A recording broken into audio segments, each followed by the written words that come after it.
Nós vamos cantar uma música falando sobre a questão da paz e da segurança que nós temos no nosso Senhor Jesus Cristo. Quando nós passamos tribulações, nós clamamos o nome dEle. E nessa hora que a gente ergue a nossa voz e adora, às vezes com muita alegria, às vezes a gente adora o Senhor chorando, mas o importante é que a nossa alma tenha adorado e louvado o nome do Senhor Jesus nesses dias. E por isso nós estamos felizes na presença dEle. Amém? Vamos cantar juntos? Que segurança sou de Jesus,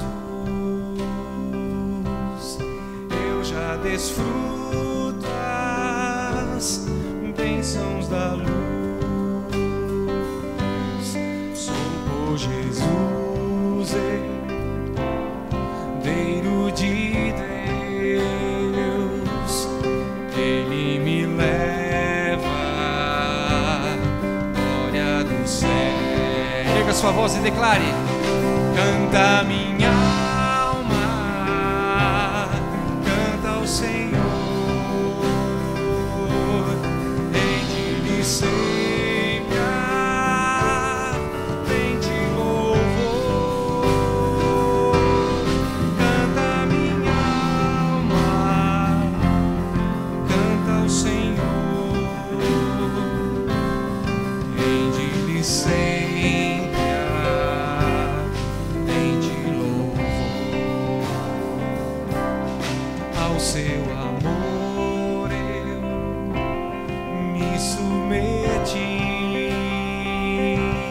e extasiado então me senti. Anjos cantando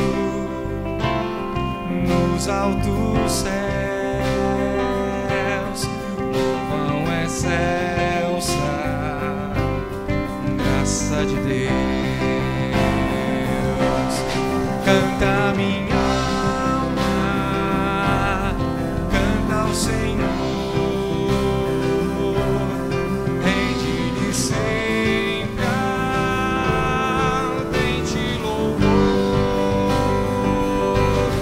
Canta minha alma, canta ao Senhor,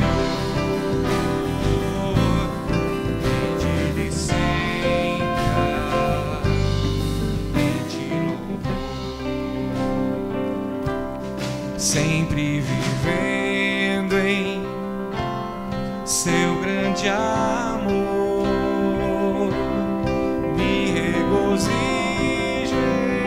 em meu Salvador. Esperançoso vivo na luz pela bondade do meu Jesus. Canta minha alma, canta ao Senhor, rende-lhe sempre ardente louvor. Canta minha alma, canta ao Senhor, rende-lhe sempre ardente louvor. Declare: canta minha alma, canta ao Senhor, rende-lhe sempre ardente louvor. Canta minha alma, canta ao Senhor,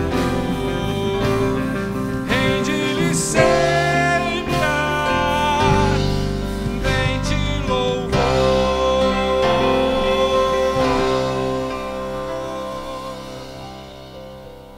Amém.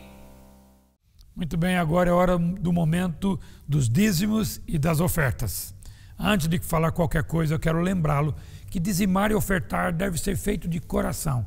Nunca obrigado, de coração.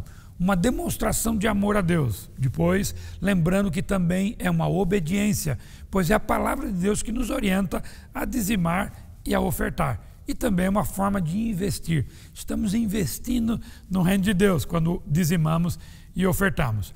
Se você fizer sua oferta, simples transferência bancária para a conta Itaú, se você fizer, a tesouraria já vai reconhecer que é o seu dízimo.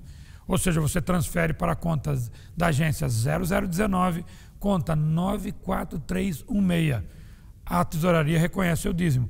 Se você quiser fazer uma oferta especial para o projeto Boas Novas, que visa a construção do nosso prédio, você faz com um final 01. Isso significa que a tesouraria vai reconhecer que é para o projeto Boas Novas. Se você quiser fazer para o trabalho missionário, então coloca no final vírgula 02. E aí a tesouraria reconhece que é para os missionários.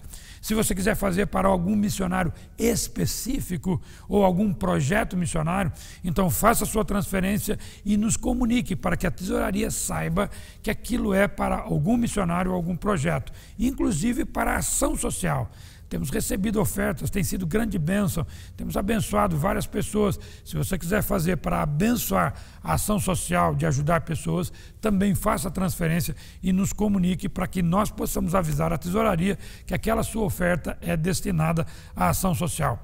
Se você fizer de Itaú para Itaú, tudo bem, já tem a agência e a conta. Se você fizer de uma outra conta, de um outro banco para o Itaú, lembre que você tem que usar o CNPJ da igreja. E o CNPJ é 50991-298/1000-17. E assim você vai abençoar também o reino de Deus. Agradecemos a Deus pela vida da nossa igreja, que a vida dos irmãos que tem abençoado e a gente tem conseguido fazer várias coisas para a glória de Deus. Louvado seja o nome do Senhor pela vida financeira da igreja.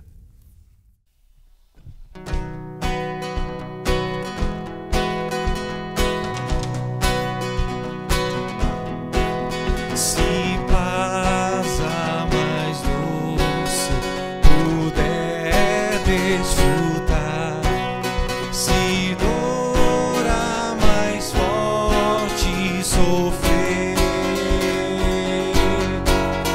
ó, seja o que for, tu me fazes saber que feliz com Jesus sempre sou feliz com Jesus.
Graça e paz, irmãos.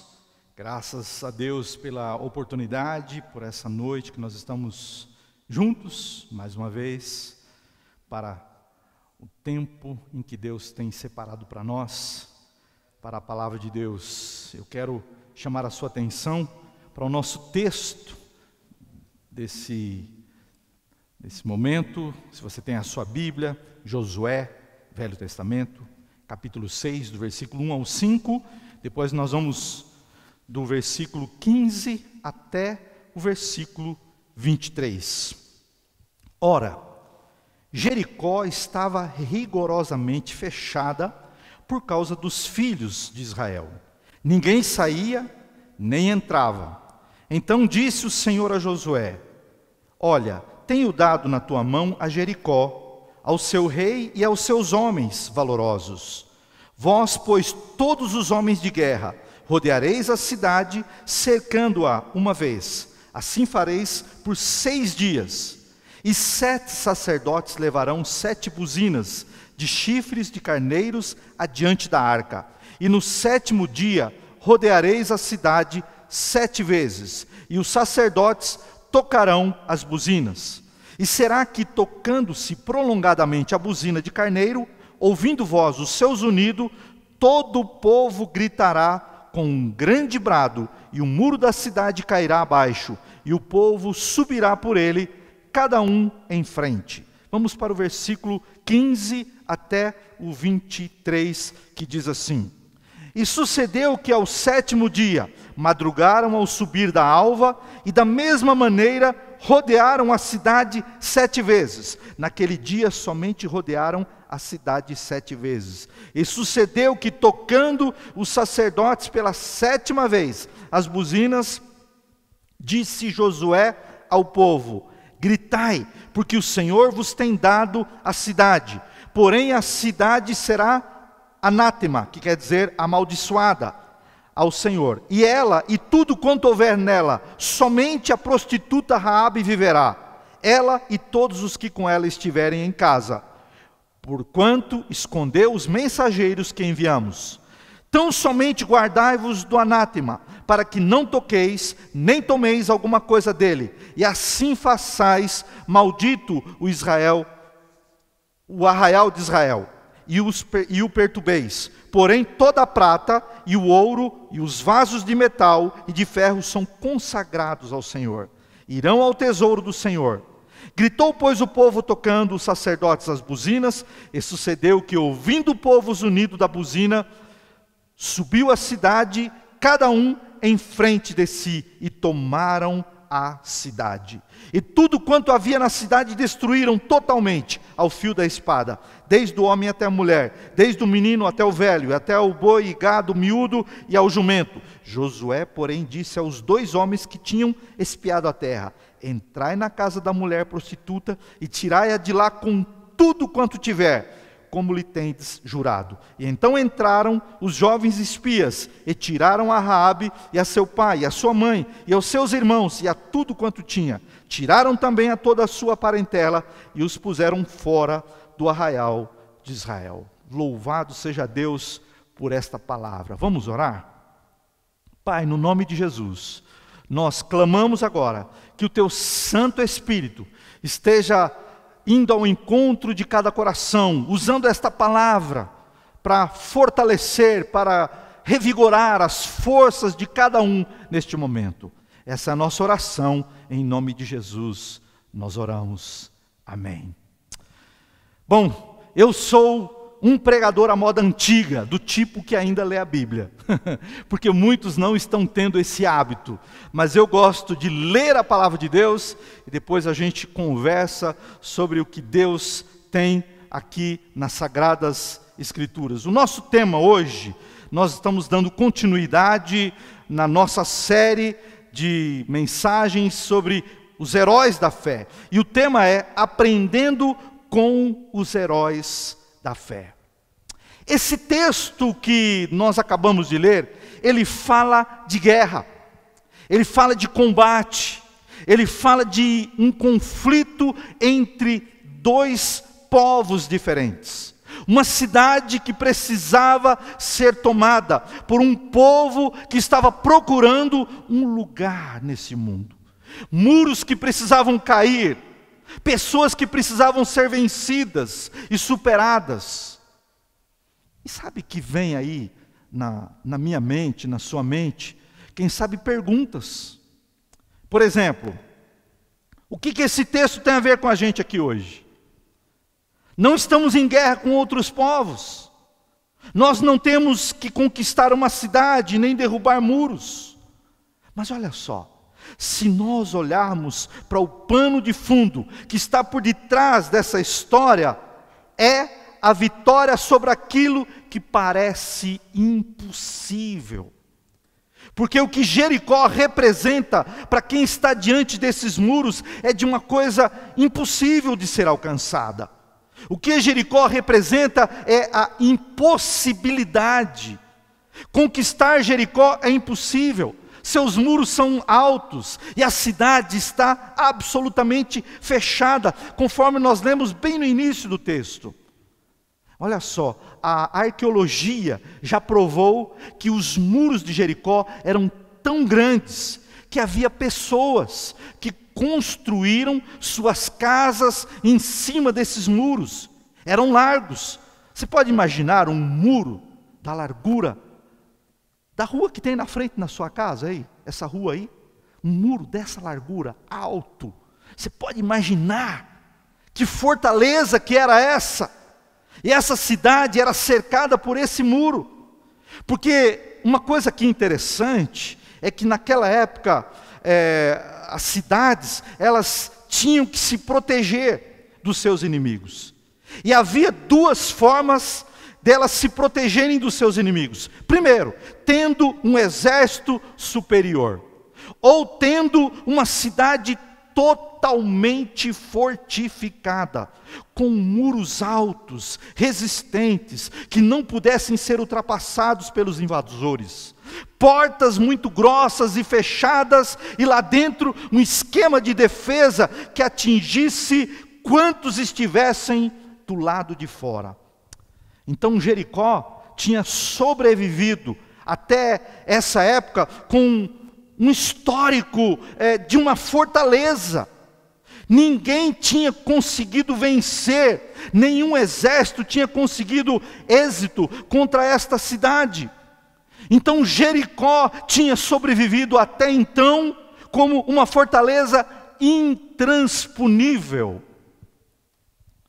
Então nenhum exército tinha tido êxito em investida contra Jericó. Jericó era impossível, se é que a gente pode declarar isso. Uma cidade preparada para se defender e ninguém conseguiria, humanamente falando, vencer esse obstáculo. Agora, uma vez que o povo de Israel conquista essa cidade, qual é a mensagem que nós recebemos? Dá uma olhada aí no slide. A mensagem que nós recebemos é: não há nada que seja impossível quando um povo crê em Deus. Vou repetir: não há nada que seja impossível quando um povo crê em Deus. E esse relato de Jericó, ele fala de vitória. Esse relato de Jericó fala dessa conquista. Mas olha só, não há vitória que o mundo prega que se resume unicamente, exclusivamente a sucesso material e quanto muito profissional ou social. Você tem que conquistar coisas, acumular bens de consumo. Agora, a vitória da Bíblia diz: você tem que ser uma pessoa como Deus quer que você seja. Que nem mesmo as mais impressionantes conquistas humanas podem trazer. Talvez você esteja diante de muros muito altos nesse momento. E eu sei que nós estamos vivendo um tempo assim, um tempo difícil.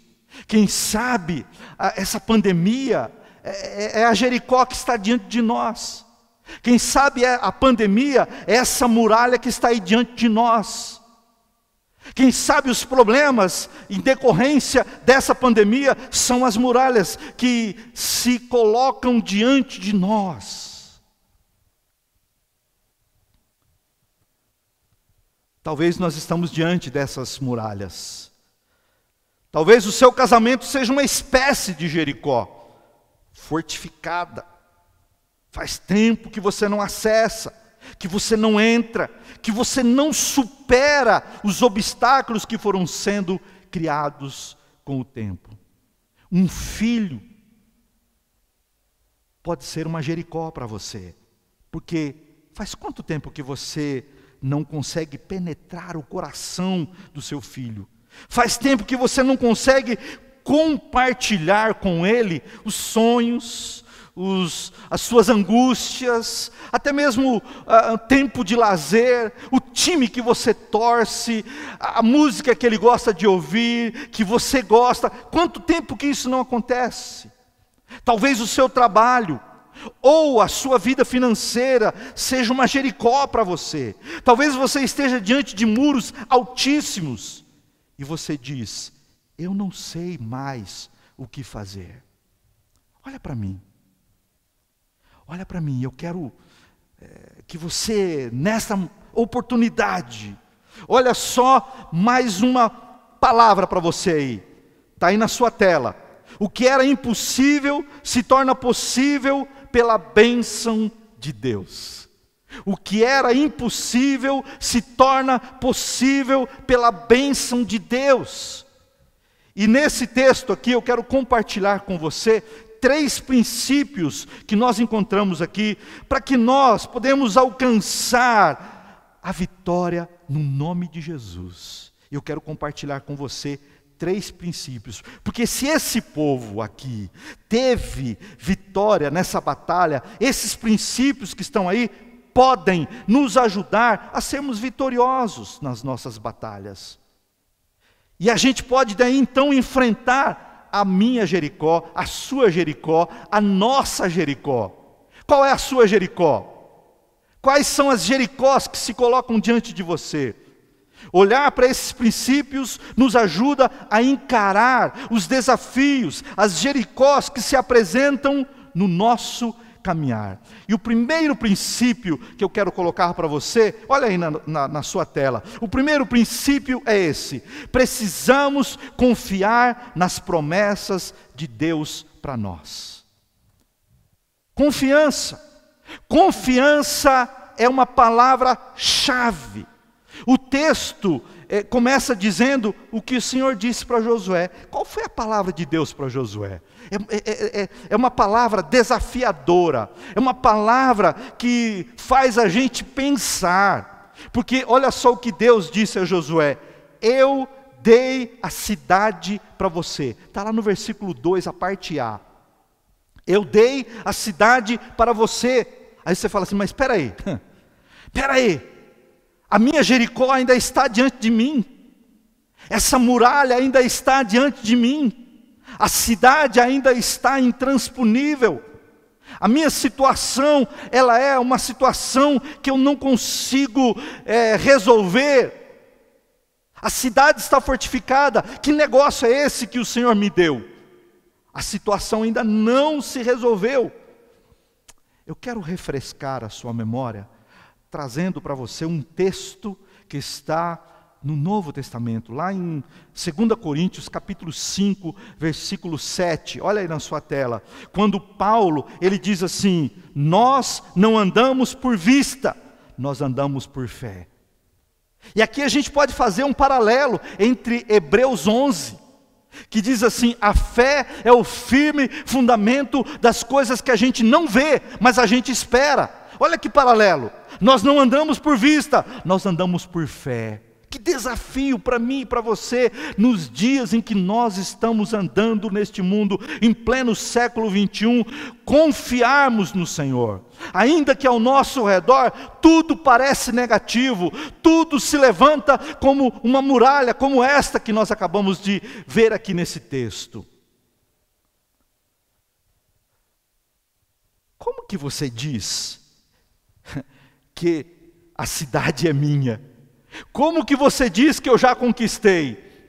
Eu quero trazer do Novo Testamento mais um insight para você. Lá no Novo Testamento, Jesus está indo ao encontro dos seus discípulos. E eu achei muito interessante esse texto, porque os discípulos estavam no barco, era à noite, eles estavam lá, numa pescaria, e alguma coisa estava acontecendo ali, e de repente Jesus estava na praia, e ele vem ao encontro dos discípulos, e ele vem andando sobre as águas. Imagine essa cena, Jesus andando sobre as águas, os discípulos no barco, era noite, quem sabe o vento, a nuvem, eles olham, e eles veem que Jesus está indo na direção deles, e Jesus expressa para eles uma frase interessante: não temam, sou eu. E aí, sabe Pedro? Pedro é aquele discípulo que sempre pulava na frente para dizer alguma coisa. E Pedro, para mim, ele diz algo muito engraçado. Ele diz assim, meio que tremendo, né? Se és tu, deixa eu ir contigo. Que é uma forma de dizer, se és tu, eu vou aí, mas não vem aqui. Porque ele não sabia quem era. É uma forma um pouco assustada de quem está ainda meio que tateando, querendo saber quem era. O fato é que Pedro diz, se és tu, deixa eu ir ter contigo. E aí ele ouve a resposta de Jesus que diz, vem. Vem, e ele sai na direção de Jesus, ele sai do barco e ele começa a pisar sobre as águas, e ele tem uma experiência de andar sobre as águas, mas quando Pedro começa a olhar, ele começa a se distrair, ele olha para as ondas, ele olha para o vento, e aí ele começou a afundar, e esse é um símbolo do que acontece comigo e com você. É um símbolo do que acontece com a gente quando a gente olha para a circunstância. Quando olhamos as circunstâncias, o que vem? O medo. O medo toma conta. E aí é onde vem o fracasso, é onde vem a derrota.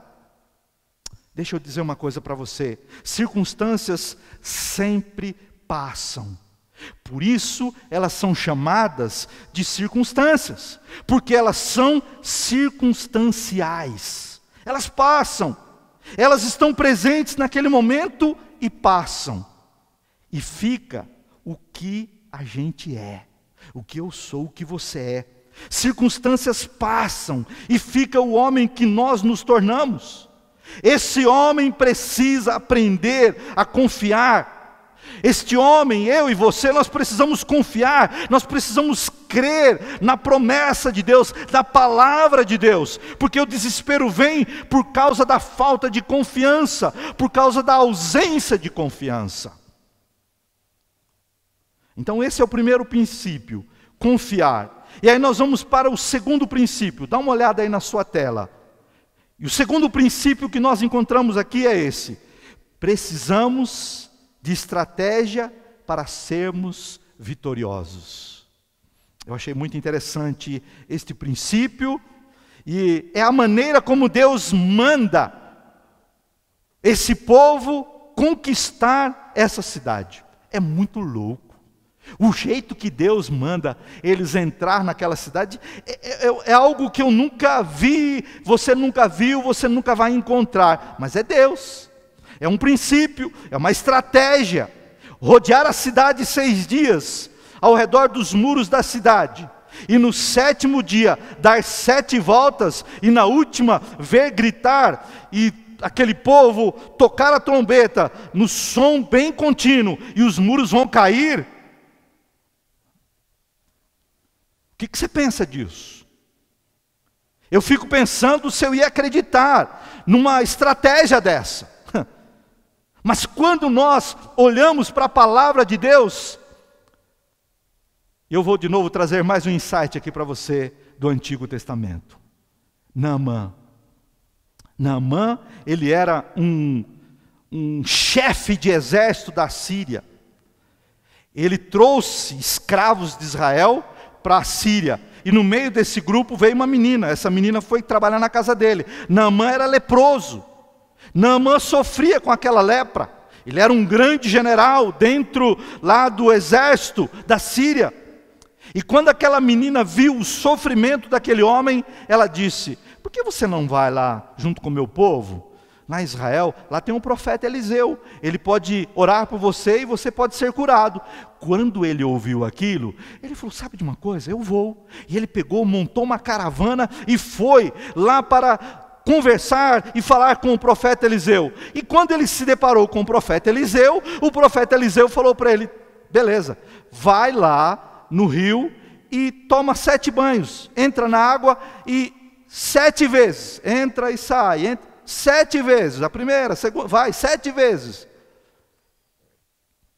Ele ficou pensando, eu saí lá da Síria, lá tem rios maravilhosos, rio Farpar, rio Abana, rios maravilhosos, limpos, e agora o profeta me manda eu entrar num Tietê da vida, sujo, como é que pode? O texto deixa a gente entender que ele quer voltar, mas aí alguém dá um conselho para ele, e diz assim, escuta, se fosse algo difícil, o senhor não faria? Por que não então pôr em prática essa coisa tão simples? Imagino que esse general coçou a cabeça, faz sentido, e ele então vai até o rio, entra, baixa, primeira, segunda, terceira, quarta, imagino que na 5ª vez ele olha, nada, 6ª, 7ª, quando ele sai, ele está limpo daquela lepra, foi curado. E eu fico pensando como a gente reage quando a Bíblia dá algumas estratégias para mim e para você. Algumas estratégias, e nós até subestimamos. Quando a Bíblia fala sobre oração, é uma estratégia de Deus. Quando a Bíblia fala sobre perdoar, é uma estratégia para nós. Falar sempre a verdade, é uma estratégia de Deus. E o povo, então, tem que dar essas voltas, 7 voltas. Eu estava lendo sobre um físico, e ele escreveu que essas voltas silenciosas era para desestabilizar o terreno em volta dos muros, até porque naqueles dias o alicerce não eram tão firmes, e quando os gritos foram dados e as trombetas foram tocadas, a frequência sonora fez com que os muros viessem ao chão. O fato é que isso pode ter acontecido. E aí, você talvez esteja aí quase ficando em pé, né? Você está sentado na sua poltrona e fala, pastor, você está querendo desmerecer, você está querendo dizer que não foi milagre? Eu quero dizer para você, claro que foi um milagre, porque esse povo, eles não tinham esse conhecimento, o que eles tinham era uma fé no que a palavra de Deus dizia para eles. Põe em prática, faça isso. Era uma estratégia de Deus. O que Deus deu foi uma estratégia que no final deu certo. E é o que nós precisamos entender, que as estratégias de Deus, elas são fundamentais para a queda das muralhas que estão aí diante de nós. São estratégias de Deus. E nós vamos para o último princípio desse texto. Nós falamos sobre confiar, nós falamos sobre o princípio da estratégia, e agora, nesse terceiro princípio que nós vamos ver, que é o último, ele diz assim, precisamos de uma postura vitoriosa. E lendo, o que eu entendi desse texto, que nós podemos extrair daqui, eu captei aqui 3 posturas, que eu quero encerrar a palavra de hoje compartilhando com você. Josué, que é a primeira postura, ele diz assim para o povo, vocês vão entrar na cidade, mas não vão pegar nada. Está lá no versículo 18. Porque olha só, a gente precisa ter limite. E esses limites é que dão para nós essa, vamos dizer assim, essa condição da gente entender o que está acontecendo.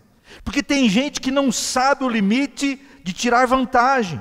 Tem gente que não conhece a palavra stop, parar. E às vezes a gente acha que uma vitória é motivo para a gente ir além do que devia.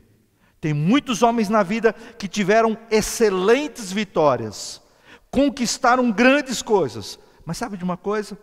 Eles tropeçaram em coisas pequenas, em detalhes. Gente que venceu batalhas extraordinárias e perderam outras por causa de detalhes. Uma pesquisa na Europa, feita por Émile Durkheim, ele diz assim que o número de pessoas que se matam por perderem tudo na vida de uma vez é equivalente ao número de pessoas que se matam por ganharem tudo muito rápido. Eu achei muito interessante essa pesquisa, porque ela foi feita no século XVIII. No século XVIII. Émile Durkheim, ele não conheceu Elvis Presley. Ele não conheceu Michael Jackson. Qual que é a tese aqui dele? Quando você conquista grandes vitórias, o indivíduo perde a referência e a vida perde o sentido. Faltam desafios, faltam motivações. Às vezes o sujeito põe fim à sua vida. Porque o povo não pode pegar nada. Voltando aqui à nossa postura. Porque o povo não pode pegar nada? É para que o povo não perca o limite. O importante não é o ter, mas o que fazer com o que tem. E agora, a segunda postura que nós encontramos aqui, dentro dessa postura vitoriosa, é dividir a vitória com quem ajudou no processo. Lá no versículo 22, vai morrer todo mundo, mas aí tem um detalhe, menos a prostituta Raabe e sua família, porque ela, lá atrás, ela entrou no processo quando os espias vieram espiar Jericó. Ela foi a única família que acolheu, que recebeu os espias, que protegeu, que guardou eles. Quando os soldados procuraram aqueles 2 homens, porque eram estranhos, imediatamente Raabe tomou conta deles, fez com que eles fugissem, escapassem dos soldados, sem nenhum problema. Então aqui, o que o povo de Israel chega e invade Jericó, mas Raabe, ela foi protegida. É dividir a vitória com quem ajudou no processo. Todo mundo que ajudou, então vamos lá. Não era todo mundo, uma família só. Isso faz eu olhar também para algumas situações que nós vemos às vezes na vida. Por exemplo, um ator, quando ele vai lá receber o Oscar, ele então divide o prêmio com todo mundo. Ele diz, olha, eu quero dividir esse prêmio com todo mundo. Olha, todo mundo é ninguém. Dividir a vitória é trazer quem é importante para a vitória. As pessoas não chegam nas grandes conquistas sozinhas, elas sempre têm ajuda. E agora, dentro dessas 3 posturas, a última eu quero trazer para você. A última postura é essa: todos os objetos serão consagrados a Deus. Versículo 19. Porque vitória, amados, é algo que a gente precisa aprender a honrar. Honrar a quem? A Deus. O sinal da vitória não é a posse, mas é a honra. Toda vitória que não vira gratidão é problema. Toda vitória que vira tributo não serve para nada. Só dá um sentimento de que eu sou melhor do que o meu vizinho, do que o meu parente.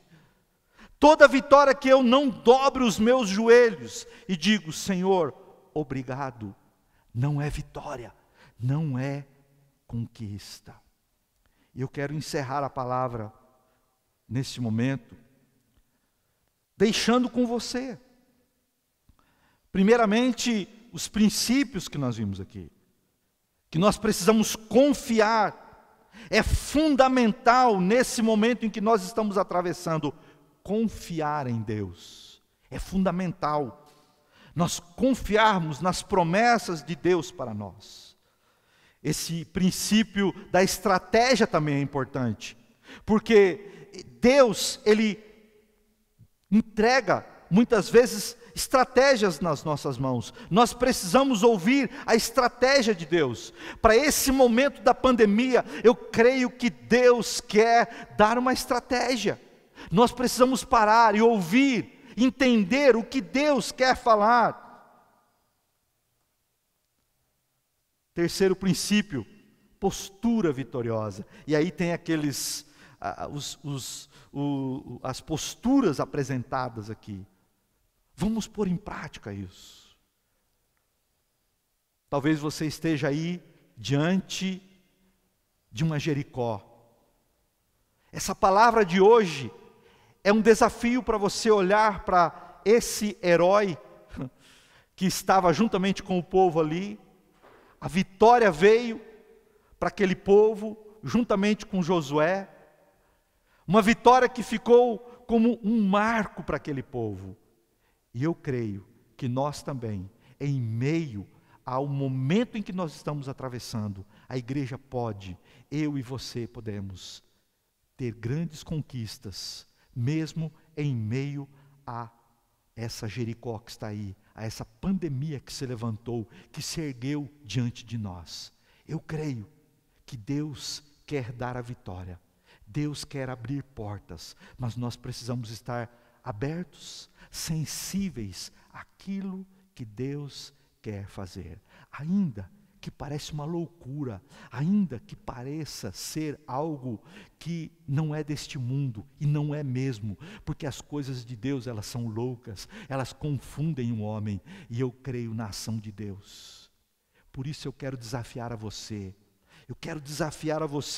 a aprender com os heróis da fé, com todos esses que já foram pregados aqui, e citados aqui, e hoje com esse relato, que você, em nome de Jesus, se levante, crendo que Deus tem uma estratégia para essa Jericó que está aí diante de nós. Eu quero orar com você agora, em nome de Jesus. Aí onde você está, creia no poder de Deus, creia nesse Deus maravilhoso.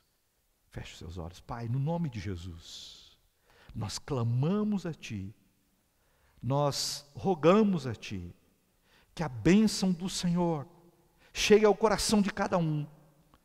Ó Deus, que a muralha, que a Jericó que está aí diante de nós, que ela caia. Senhor, eu sei que isso pode parecer louco, mas eu sei que de uma hora para outra, o Senhor pode fazer algo que é o sobrenatural, que não vem às vezes, quem sabe, através de um remédio, através de um homem político, mas vem através de uma estratégia dada pelo Senhor, e a Tua igreja precisa crer e confiar, que nós temos o Senhor, que ouve as nossas orações e atende as nossas súplicas, e em nome de Jesus nós oramos para que o Teu povo receba a bênção do Senhor e sejam vitoriosos no nome de Jesus. Amém e amém. Eu quero agradecer a sua atenção nesse tempo que nós passamos aqui juntos, e quero convidar você para domingo que vem, é o primeiro domingo do mês de abril. Nós vamos estar comemorando a Páscoa, também vamos estar celebrando a ceia do Senhor, e eu quero convidar você, nós vamos estar pregando 2 mensagens dentro dessa série sobre os heróis da fé, e nós vamos falar sobre o nosso principal herói, Jesus. Você é o nosso convidado para estar com a gente no domingo que vem, no culto AM e no culto PM, culto das 9 e no culto das 19. Deus abençoe você, uma ótima semana para você, vá na paz do Senhor.